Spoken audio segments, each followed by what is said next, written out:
Every soul has its particular service in the world.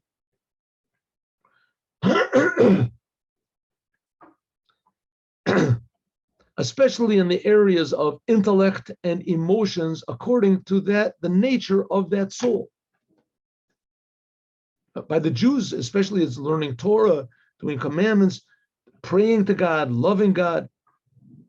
But also by the non-Jews, also how you react in the world, how you interact in the world. How you get angry all the time, you're always depressed, you're always negative, you're selfish, and what are you thinking? What are your thoughts? What are your ideas?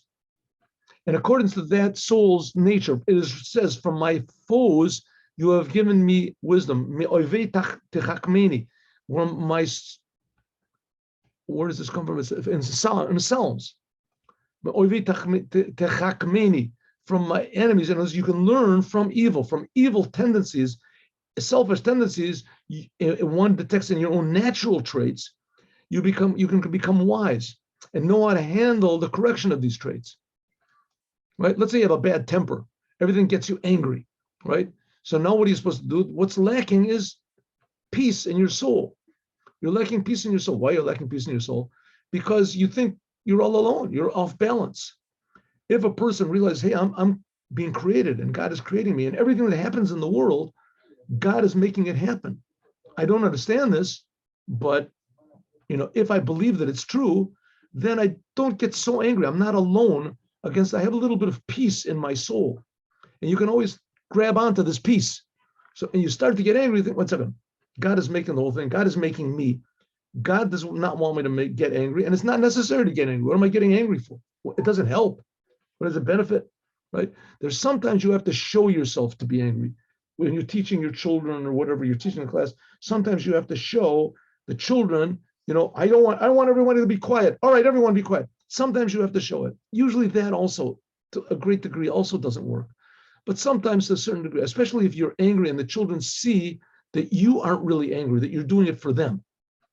That it's not that it bothers you, that what they're doing is not good. Right? So let's say somebody cuts you off you're driving, you can roll down the window and say, my friend, you cut me off. You shouldn't do that.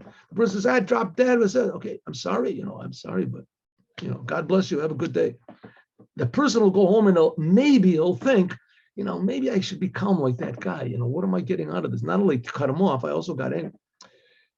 That's just an example. By learning this correction of traits, some people have problems that they have lust, and some people are lazy.